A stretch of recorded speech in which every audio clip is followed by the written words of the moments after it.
Hello, lovelies. Just a quick note to let you know that I'm moving all of my content over to my own channel. So if you are interested in continuing to follow me, please move over to the link below and subscribe. And I look forward to seeing you over there. Hello, lovelies. Oh my God, things are getting interesting, aren't they? And to be honest with you, there's a few I told you so's I have not wanted to touch with a 10-foot pole, but this I told you so I am really interested in digging down deeper into. And that is the idea of the reality tunnel that Robert Anton Wilson brought to our attention, and I think I spoke about it in episode 2. As a reminder, I explained how our reality sits within a paradigm, and for us, that paradigm is currently the materialistic prison paradigm. And within that paradigm, we each have our own individual reality tunnels. Now, I took the Robert Anton Wilson idea of the reality tunnel a little bit further by saying that our realities these days are shaped more so by the information that is delivered to us by the algorithms of these social media companies. And what I mean by that is we can only create our reality based on the information that we are surrounded by. And so if they are controlling the information that we are surrounded by, they are in fact controlling our reality. And so what we are seeing today with Elon Musk releasing all of these Twitter files is that the powers that be over at Twitter went to extraordinary lengths to control the information that they sent us. And the net result of that is that it created for many people a particular kind of reality. A skewed reality based on skewed information. How could it be any other way? And let's face it, the skewing of information did not start at Twitter. The story has been skewed for quite some time.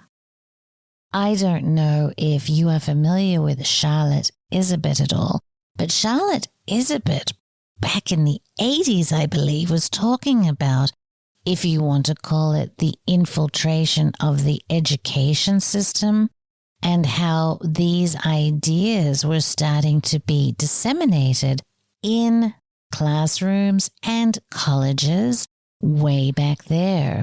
And just so you know, Charlotte wasn't some crazy conspiracy theorist.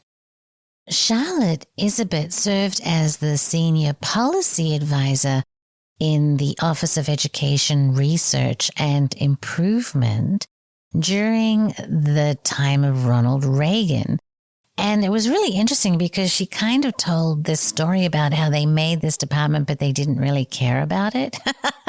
And so she had access to all kinds of documents and was able to really dig into the fact that there were certain ideas infiltrating and trying to shape the American public education system. In fact, she wrote the book, The Deliberate Dumbing Down of America. This book describes how the changes gradually brought into the American public education system work to eliminate the influences of a child's parents and mold the child into a member of the proletariat in preparation for a socialist collective world of the future. She believed that these ideas were formulated primarily by the Andrew Carnegie Foundation, and she detailed the psychological methods used to implement and affect these changes. Her father was also Skull and Bones, and she's just an absolutely fascinating woman. And what was really interesting to me is that Chance's mother, who was in education at this time, was witness to these very same influences with her own eyes. So I suggest a deep dive into Charlotte if you have the time. Unfortunately, she passed away in February of this year, but she was really one of the great heroes of our time. So the way that I imagine this information coming into our culture is that it's very much like a Fibonacci spiral. Starting from the outside, moving in, there is this slow progression of a line turning into a circle as these ideas are introduced into our culture. But slowly they become more and more entrenched, and the spiral begins to tighten, and these ideas start magnifying until we reach the zenith of these ideas, and poof, they begin to implode on themselves. Now, I want to go out on a limb and say that perhaps the people in charge of the policies and the algorithm creations did not do it from evil intentions. The fact that I recognize that there are reality tunnels and that this reality was in fact reality for these people, that they did not censor the information that they did because of evil intentions. Perhaps these people censored the information that they did because they genuinely thought they were doing it for the good of humanity. And therein lies the danger of the reality tunnel. I have been watching a lot of documentaries on NXIVM of late, and it occurred to me that a cult was kind of a special kind of reality tunnel. That there seemed to be a lot of similarities in the kinds of behaviors amongst both groups. It was almost as if the Twitter people were a member of a cult. One of the most important tools for the cult is the controlling of information. They wish to control the information that comes in, and they try to prevent any questioning of the information that is presented, and that's why they cut people off from their friends and family. They do not want friends and family questioning the information and causing any doubt in the cult member's mind. So they cut them off. They control what comes in, and they attempt to prevent any resistance to that information at all. They also use a thought-stopping technique, and a thought-stopping technique is where members of the cult are taught to stop doubts from entering their consciousness by using a key phrase that they repeat. The other thing cults do is establish an us versus them mindset, and all of these are evident in the Twitter files. So in my journey, I looked up how does one deprogram a cult member? Because it seems like a bit of information that might be useful to us. And the bad news is that kidnapping is not encouraged these days. Back in the 70s, they used to kidnap the people and deprogram them that way. But the good news, and this is why what's happening at Twitter is quite exciting, is the introduction of information that causes doubt is the most important factor in deprogramming of a cult member. So I know I hear lots of people saying things like, I've given up on talking to my friends and family. It's a waste of time. Well, it might well have been in the past when the algorithm was such that the reality was strong. But now there are cracks in the reality tunnel, at least on Twitter. So the possibility of raising a doubt is greater than it was just a year ago. The truth will set them free. Well, maybe. It's not that simple.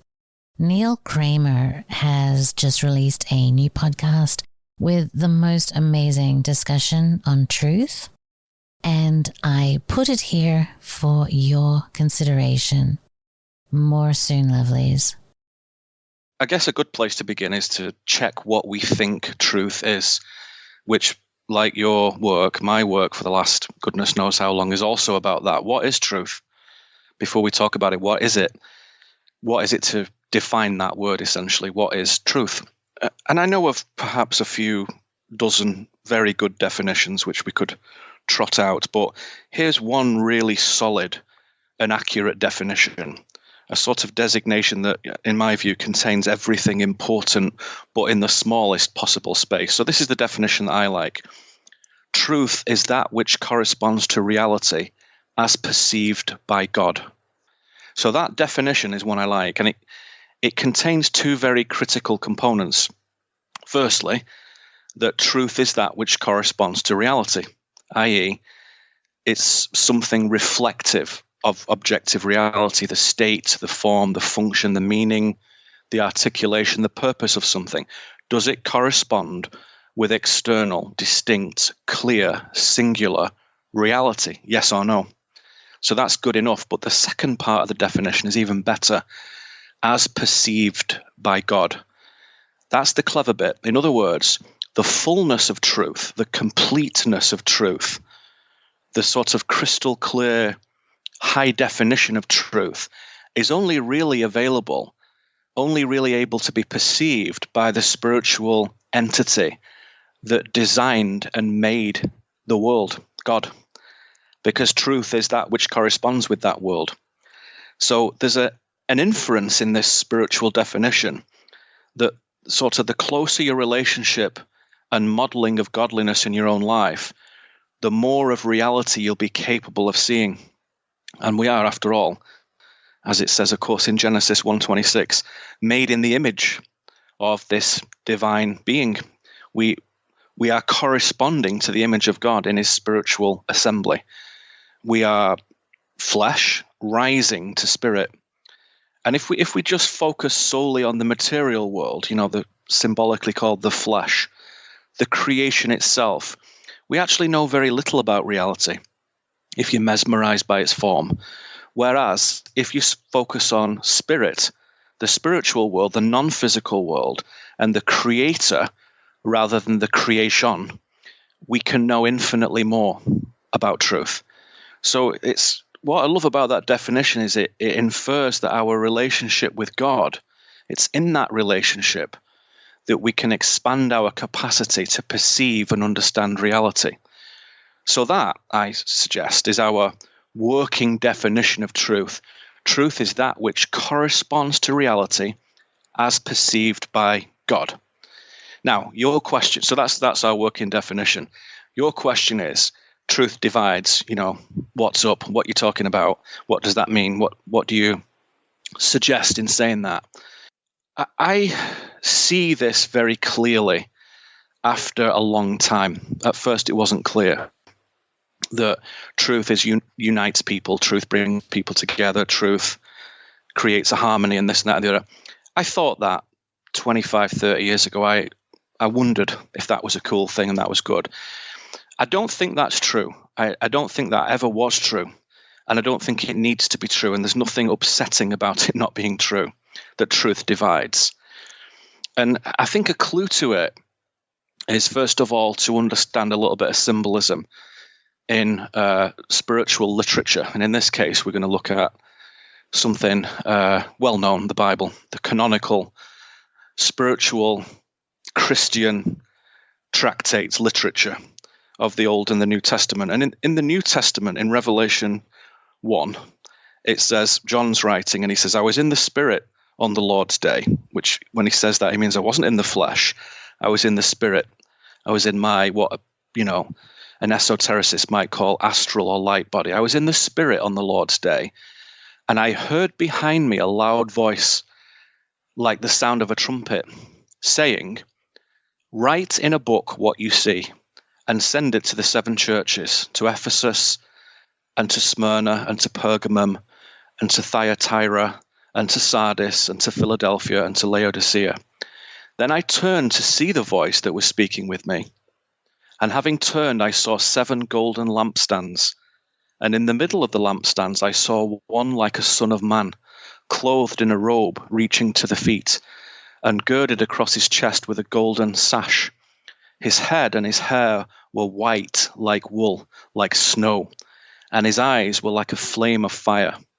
His feet were like burnished bronze when it has been made to glow in a furnace, and his voice was like the sound of many waters.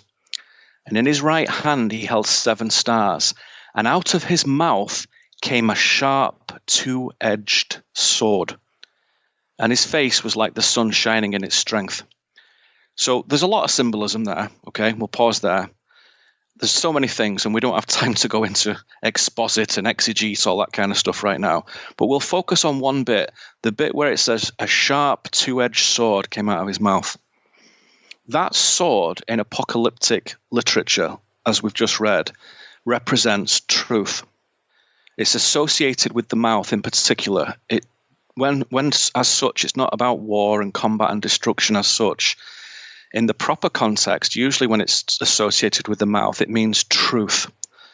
And later on it says in the next chapter, "Therefore repent," Christ says, "or else I am coming to you quickly, and I will make war against them with the sword of my mouth."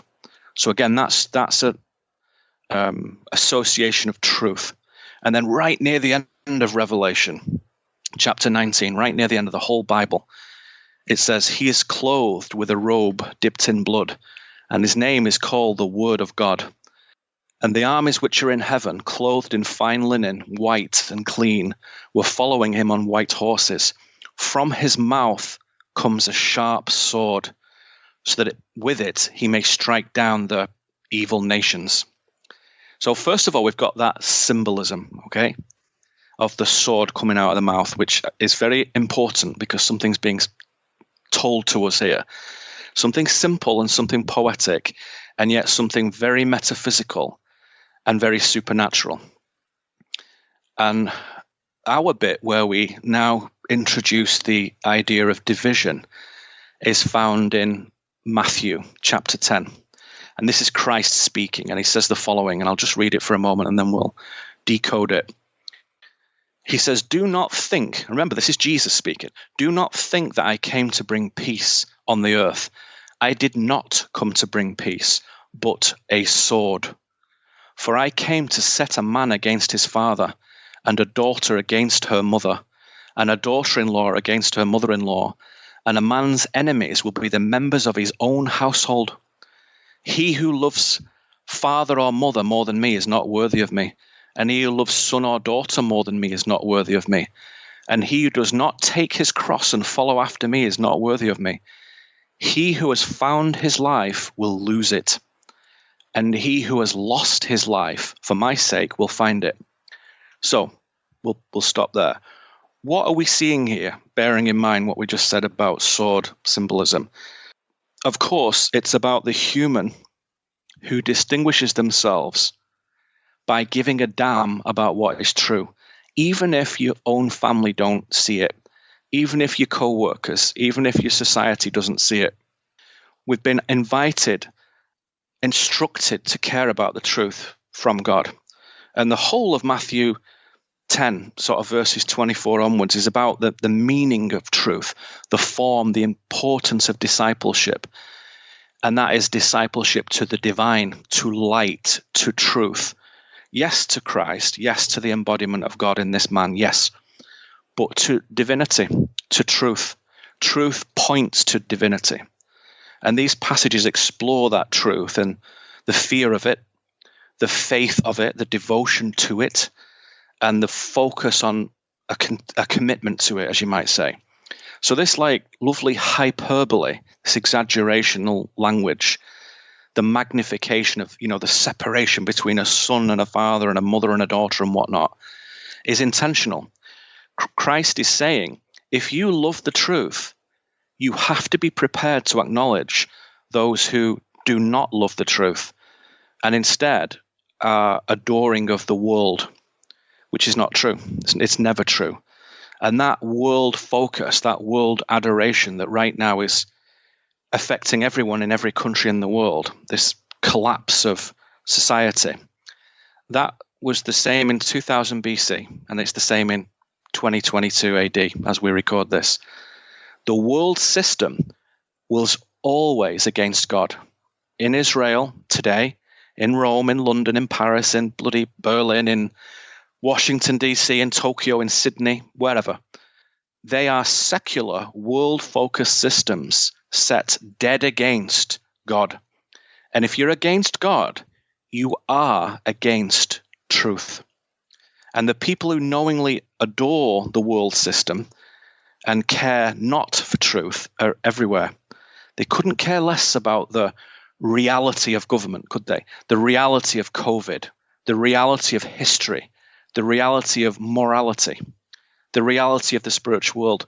They care only about the sort of world stories of things, the stories of the government, the stories of COVID, the narrative of COVID, the fictional narratives, which again in spiritual literary symbolism is called the flesh, to focus on the flesh, the creature, the dirt on the ground, the lowest of the low. They love people who don't care about truth, what is insubstantial, what's fake, what's illusory. They love it.